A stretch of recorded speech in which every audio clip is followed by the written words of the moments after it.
So the big question, one nation, one poll, is this realistic or a fanciful idea? Does the Modi government have the numbers to push one nation, one poll? Is simultaneous polls going to affect the federal spirit as opposition claims? Or is Modi 3.0 signaling it's business as usual, they are fully in control? Some of the questions we'll raise. O.P. Rawat, former Chief Election Commissioner, is with us. Syed Zafar Islam, BJP's national spokesperson and former MP, with us. Supriya Srinath, Congress's spokesperson and its head of social media, is with us. And A. Sarvanan, the DMK spokesperson, is also with us. Appreciate all of you joining us. Very quickly, first, O.P. Rawat, to you, sir. Do you believe this is an idea whose time has come, or do you believe that this needs a lot of work before it can actually be realized, given that we are a country with so many political parties, 29 states, several union territories, having one nation, one poll, impractical? Is it impractical or feasible? Rajdeep, it is practical, and we had 4 simultaneous elections in starting 51 to 67. But the approval of this committee recommendation creates doubts, because when you talk of local bodies, municipalities and panchayats, these elections are held under state legislations, and every state has different legislation.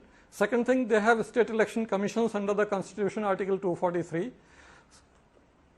If you are finishing them, then it attacks the federal structure.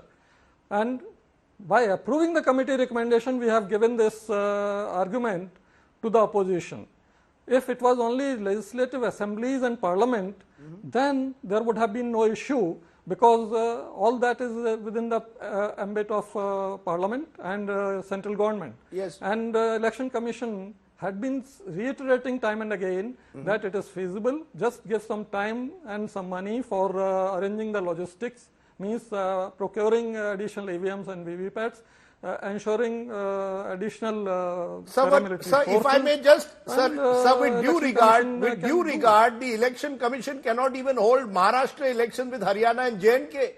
They postponed the Maharashtra election, saying we want to hold only 2 states at a time. Now suddenly 29 states, and in the 1950s and 60s there were very few regional parties. Now in every state there are 1 or 2 strong regional parties. They may not agree to this.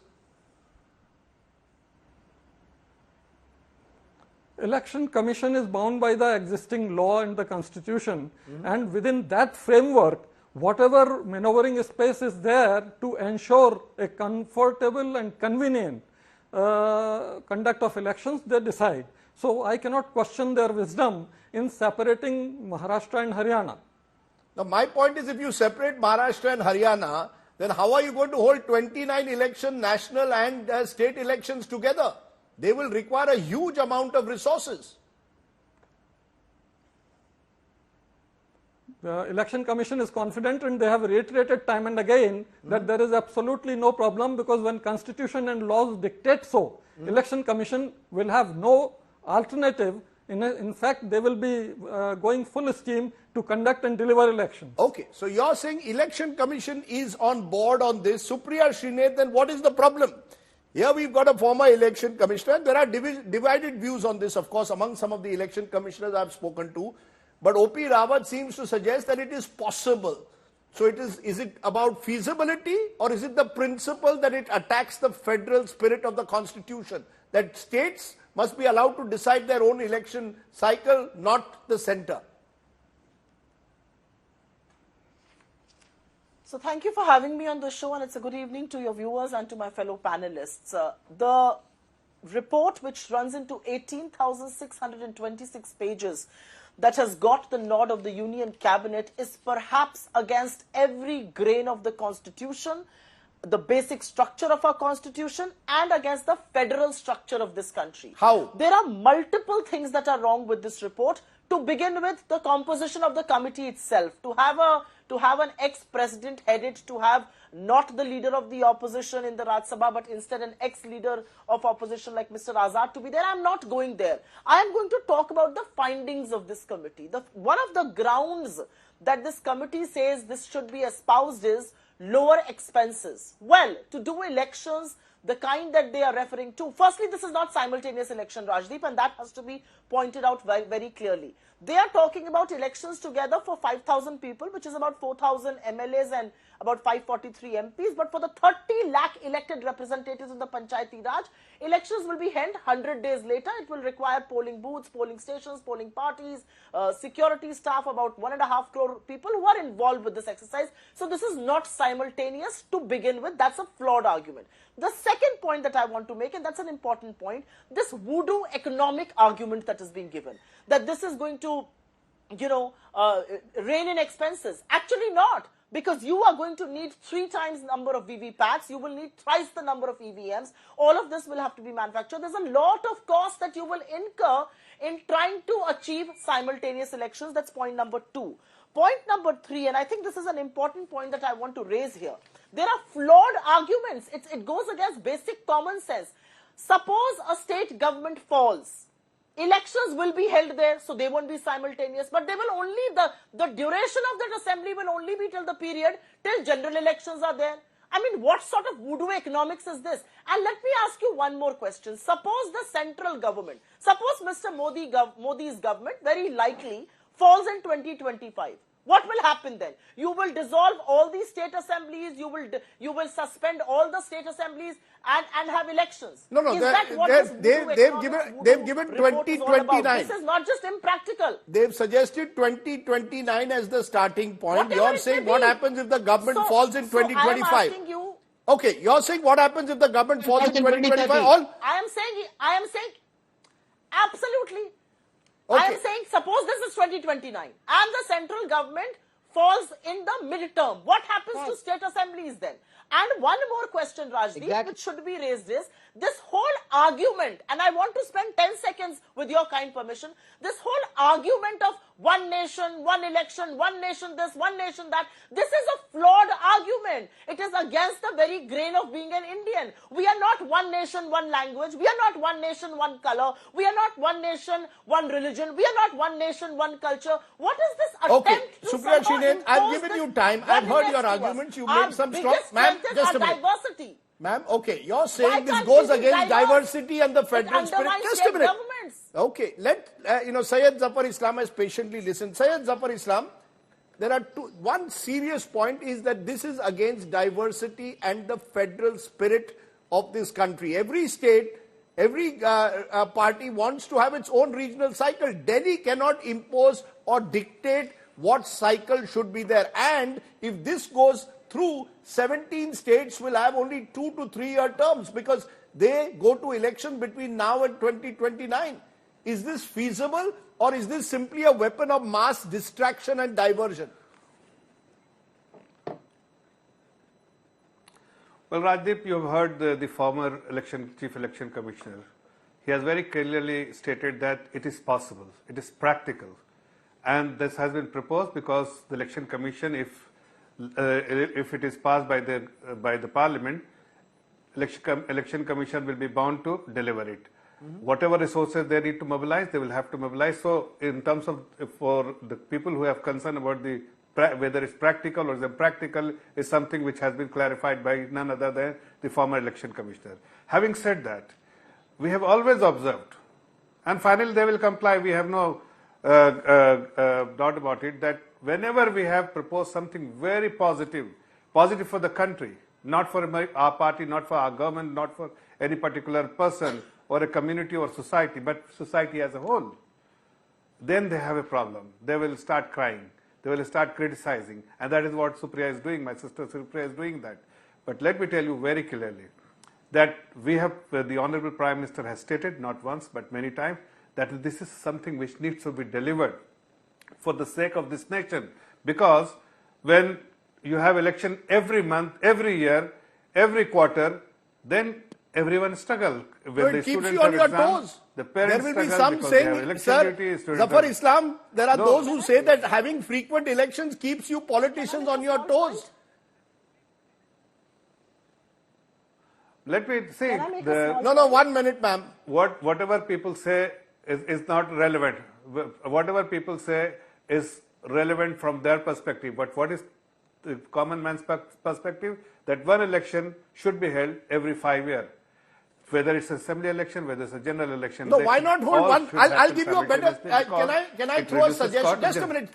Can I throw a suggestion? Let me just Islam? How about one nation, just a minute. One nation, two elections. You have state assembly elections together and general election. Now what will happen? One nation, one election means you are confusing a general election, which is fought on very different issues, to a state election. India is not a presidential system, sir. Rajdeep, yes, sir. I heard Congress spokesperson saying that it is unconstitutional. I mean, the election, one nation, one election which was followed since 1951 till 1967 was unconstitutional. When the committee headed by a Congress minister in 1983 suggested, Mr. Reddy suggested that there should be one nation, one election. What was it suggested by the Mr. Reddy, the then minister, was unconstitutional? This kind of okay, good point. You're saying if election, you make a good point, sir. If elections were held in the 50s and 60s on the principle of one nation, one election, and it was not unconstitutional, then why is it now? Mr. Sarvanan, you're a lawyer as well as a DMK representative. Yes. Why is it unconstitutional? Why is it unconstitutional? That specific limited point. See, it is unconstitutional. Why? So 1950s and I'll tell you why. Because 1950s, it happened naturally. You don't have to dissolve any existing state assembly. And there were no embargo. That if the state government's assembly is dissolved, it has to wait for the union assembly, union parliament or something. But now, there is no provision which says all the elections have to be done in one go. So when you do that, there is no provision in the constitution. When you are suggesting something that there is no place for to be followed in the constitution, then we call it as unconstitutional. No, they are bringing a constitutional amendment, Mr. Sarvanan. They are bringing a constitutional amendment that would assure it. So I come back to it, where is the specific unconstitutionality? Let me answer that. Before that, this one nation, one election is a fantasy of the BJP. They are not even able to pass the Waqf Act. They don't even able to pass the lateral entry. They went back on indexation. You think the BJP has the wherewithal, the political capital to pass something like this? One word from Mr. Chandrababu Naidu and one wink from Mr. Nitish Kumar will send all these BJP leaders who are talking about one nation, one election packing. They are just doing this. This is yet another jumla of the BJP. No, you're saying they don't have the numbers. Sir, just a minute. Can I just come in, please? Yeah, sir, I'm getting you, Zafar Bhai, because I want to put the numbers on screen and then I want you to respond, Zafar Islam. Lok Sabha numbers. MPs who pledged support to the Kovind panel are 271. Remember, you need 2/3. Total NDA strength is 293. MPs who expressed opposition to the Kovind panel, 205. The government as of now does not have a 2/3 majority in the Lok Sabha to pass this. Remember, India plus MPs who didn't express opinion is 234. 2/3 majority needed to clear the bill is 362. So the government needs 362, which they don't have at the moment in the Lok Sabha. Given these numbers, and Rajya Sabha is equally clear, NDA 121 in the Rajya Sabha at the moment, India Alliance has 85. To get a 2/3, you need 164. So actually, Zafar Islam, the fact is you don't have the numbers. Where are you going to get the numbers to get a 2/3 majority? Is this simply, therefore, as is being alleged by the DMK, a jumla to divert attention to create a new narrative? Let me respond to this, Rajdeep. You hear me carefully. Did we had enough number of seats when we proposed abrogation of Article 370? But still we are able to build consensus and we passed it, isn't it? Likewise, we will have to build consensus here. We are not saying that we are going to impose it. We will talk to every single political party because it is for the good for the country, it is good for everyone, it is good for the people of this country. It is not good for any particular party. Everyone will have to sacrifice, including Bharatiya Janata Party. We all will have to sacrifice to make it happen. unless we are able to build consensus, we will not be able to deliver it. Okay, but you're making... We will put in effort. You're It is making an all the other important political admission, parties, sir. You're saying all you the want, political parties you have want to do it through discharge the consensus. responsibilities that towards the people of this country. Okay, you made an important point which Supriya Yes. Srinath, you should respond. Very much Government is saying we don't want to because- impose it. We want to build a consensus. We will invite parties, we will get people on board because we need more numbers. Now that's not a bad idea. What is wrong in at least discussing it with the government? Have a dialogue with Prime Minister Modi and Rahul Gandhi.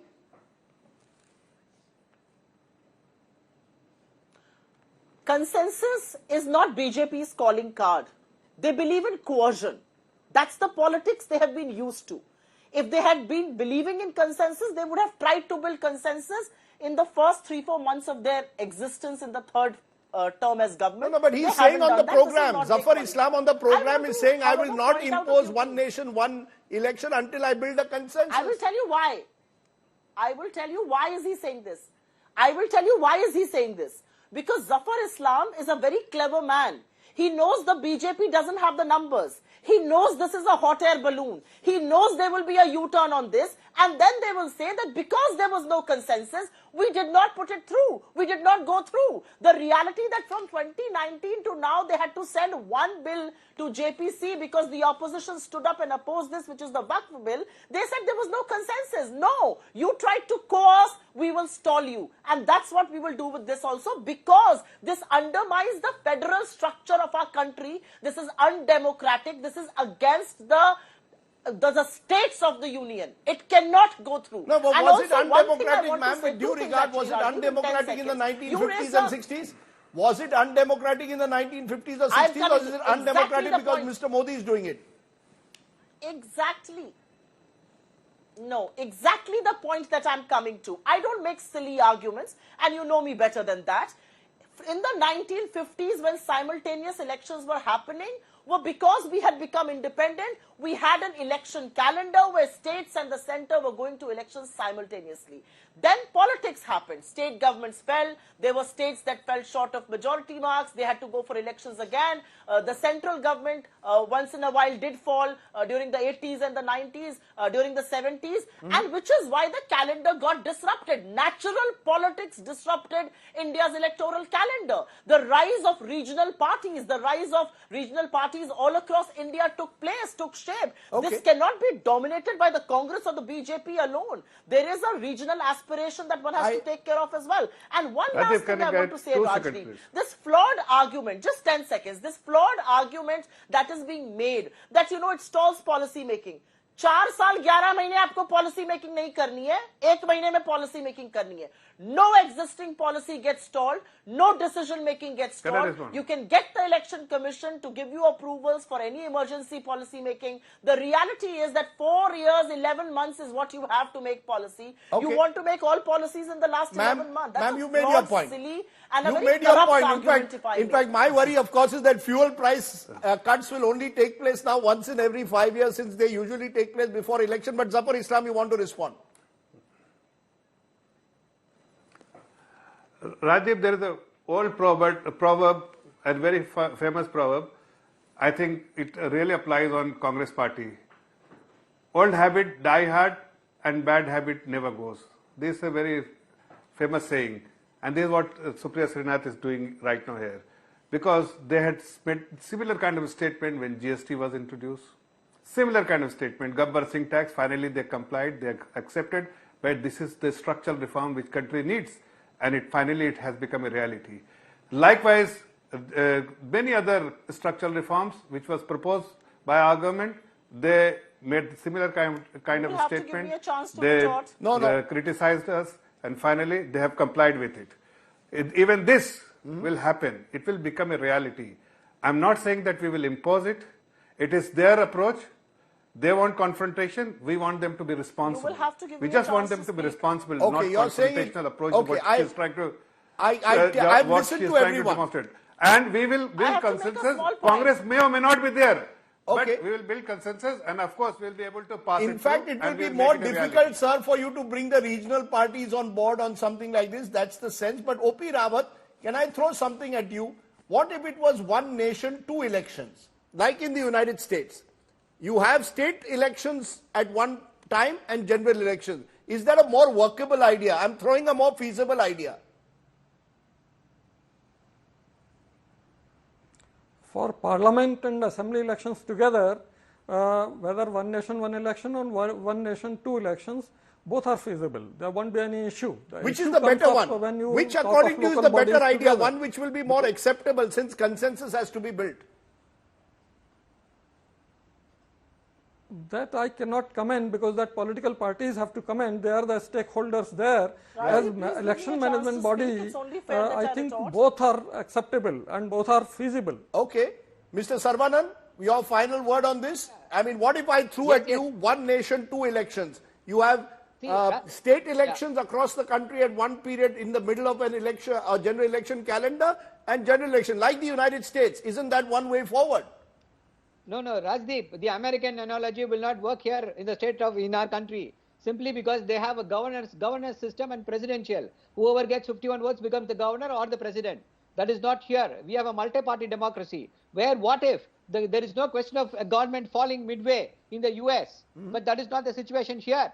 Here the governments fall. If the coalition is not working or if they don't have the majority, then new elections are called for. Okay, so you make a good point. You make a good point. We cannot take a presidential system into a multi-party democracy.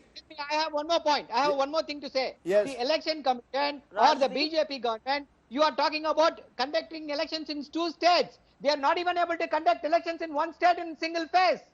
That is why, how can we expect that they will have simultaneous polls across the country? And okay, you made the point, Supriya Shine. I will give you exactly 30 seconds to conclude. Are you ready for one nation, two elections? I am not ready for any hot air balloons that are against the basic structure of our constitution and affect the federal structure of this country. This is a lot like demonetization, shifting goalposts. You know, terror funding will stop, never stopped. Cashless economy never became cashless. Black money is going to go away, it is very much there. The reality, Zafar Islam, is that GST, we are the original architects, and you have made such a flawed GST that you had to humiliate and coax a sorry and an apology out of a man who was only giving his concerns regarding GST in Coimbatore. That's the reality of the economy that you're building upon. This is a hot air balloon. It's a distraction tool because you know that you're going to lose. Hot air balloon, says the opposition. Government says it's an idea whose time has come.